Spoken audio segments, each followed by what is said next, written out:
Sydney FC 3, Western Sydney Wanderers 3. So much to talk about from that game. Would love to hear your thoughts and analysis on what we have just witnessed. That football match that just defied belief in the end. Just an incredible comeback in the end from Sydney FC. Drop your thoughts in the comment section. Would love to hear from you guys. What a match. What a start as well. 2 goals in the opening 10 minutes. Klimala, great finish. And then Zabsford equalising straight after. Sort of set the tone for the game, I think. Always great to see both teams scoring early on in a match as well. We should also address the lineups as well heading into this game. No Alex Grant for Sydney FC. He was not fit to feature in this match. So Carl Shaw got another run in defence as well. For Sydney FC in attack, obviously we know Douglas Costa returned for this game and he featured off the bench and did have a really nice impact in that second half, as did Adrian Segicic. Western Sydney Wanderers, no Juan Mata. Look, they maybe missed him a little bit tonight, but still, they were very good tonight. Western Sydney Wanderers overall. Zach Zabsford, unbelievable. 2 goals and an assist. For me, that is one of, I think, the all-time great Sydney Derby individual performances from Zach Zabsford. The way he performed every time he got the ball, he looked unstoppable. He was just beating defenders. He was taking players on, and he could have easily had a hat-trick in this game. He was absolutely fantastic. And look, this Wanderers side who've been, missing a few players due to injury. Obviously, no Dylan Shikluna, no Jean Tae-Wook in that back line as well lately.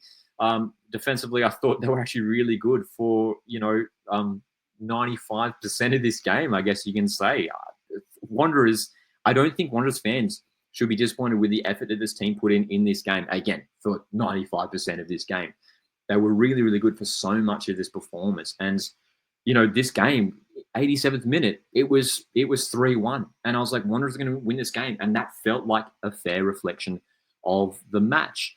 I mean, it's interesting when you look at the stats at the end. I mean, this doesn't quite sort of sum up the story. So many of these shots for Sydney FC, 21 in the end, came at the end of the match. But it was Western Sydney Wanderers who were dominating those shot statistics and had 10 shots after like an hour of football. I don't think Wanderers had a shot on target for like the last 20 minutes of the game there. They were so dangerous for the first 2/3 of this game. Sydney FC were controlling possession as they usually do, but weren't really finding that many opportunities. Western Sydney Wanderers grabbing that second goal towards the end of that first half, and then soon, really early on into that second half, Zabsford with his second. And from there, they looked like they were in control. Defensively, very well organised. They were nullifying Sydney FC's attackers, not giving them the space, not giving them the opportunities, which was impressive when, you're coming up against the likes of Anas Wahim, Joe Lolly, Anthony Caceres, and then coming off the bench, Costa and Segicic, who eventually made the breakthrough in the end for Sydney FC. But that final, I guess 10, 15 minutes of the game, if you want to say, Segicic, 88th minute. This guy's a special talent, man. I mean, can we just talk about Adrian Segicic for a moment? This guy is special. He's a player who we've seen it just numerous times this season. I mean, I was in the stadium when Sydney FC defeated Central Coast Mariners 4-1, and he scored a hat-trick off the bench. And the way he took this goal was just so impressive. If you watch it back, man, he doesn't look up at the goal once. Like his back is basically to the goal, spins around, and because he's got no time, he has to release that shot. Perfectly finds from the bottom corner. From that far out, this guy just has like a natural talent and a natural instinct to sort of know where the goal is. And it's I think he's seriously one for the future for the Socceroos. And then right at the end there, Anthony Caceres. I mean, just first to react, and both goals as well set up by Douglas Costa. It really was the super subs off the bench, both Segicic and Costa, who really earned the point in the end for Sydney FC because the rest was sort of underperforming for pretty much most of this game. Costa, I mean, showing his class, setting up Segicic, and then, the dangerous corner to, provide that goal for Anthony Caceres. Fantastic impact from Costa. And now maybe some headaches for Ufuk Talay in terms of who starts up top. Adrian Segicic has to be starting. He has to be playing every available minute, surely. I know you've got some top attacking players in there. Anas Wahim is class, Anthony Caceres, but I look at Adrian Sekic, a young Aussie talent who's just unbelievable. Like, I seriously believe this guy has an enormous amount of potential to play at the top level in world football. Yeah, man, you have to be giving it a run. Douglas Costa as well. I mean, if he's playing like this, if he's having an impact, he's got to be starting as well. So some thoughts there for Ufuk Talay as Sydney FC head into the Asian Champions League 2 next week. Western Sydney Wanderers, from their point of view, they'll be gutted, and Alen Stajic will be fuming that they let this lead drop. They let this lead slip 3-1 up with minutes to go. And look, I will bring up the added time on. 8 minutes added on just did not feel right. I don't know if someone wants to bother going back and, watching the replay and tallying up how much stoppage time there actually was. There wasn't really any major, stoppages for injuries in that second half from memory. There was a brief stoppage for VAR to check Wanderers' third goal. Aside from that, it wasn't really many stoppages in that second half, was there? 8 minutes. Where did they get that from? If I'm a Wanderers fan, I think I'm fuming about that, dude. 8 minutes feels like a lot. And it was enough to, help Sydney FC earn a point.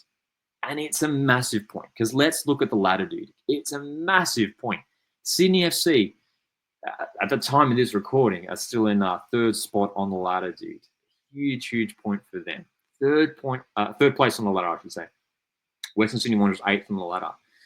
But the win for Wanderers would have seen Sydney were down in 6th, 5th place on the ladder, and with how congested it is in that middle sort of section of the table, so many teams, 25, 24 points there. Wanderers were going to be on 24 points as well had they have won this game. It was just looking crazy when you look at sort of that mid area of the table there. So that goal from Anthony Caceres in the 97th minute could well prove pivotal. Could well prove pivotal come the end of this A-League men's season. It really, really is. And big games like this, huge games like this, at this crunch time in the season, we're coming into the final 10 rounds of the campaign. It's huge. And I was looking at this game, man, and Western Sydney Wanderers so close to the win. This was set to be the turning point for Western Sydney Wanderers. If they could have held on for this victory, it would have just been a huge morale booster heading into the final 10 weeks of the season, dude. And they let it slip. 3-1 lead, and they let it slip. And again, Wanderers weren't terrible in this game. They were really good. I thought actually this is probably Wanderers one of their better performances of the season. And I thought they deserved to win this game 3-1 in the end.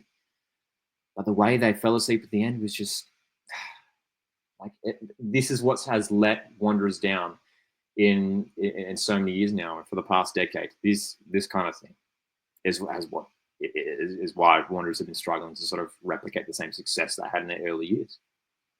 And they clearly haven't moved past it yet. And Sydney FC, dude, I mean, look, it's a lucky point for them in the end. 3-3, and they'll be looking to hopefully continue some success in the Asian Champions League 2 next week as well. Crazy game in the end. 3-3, an all-time great derby performance, derby match in the end, Sydney derby match.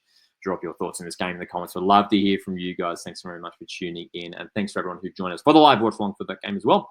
A whole lot of fun, and stay subscribed for more A-League content here at Cosmic Football. Hit the like button on the way out. My name's Lockie, and I'll see you in the next one.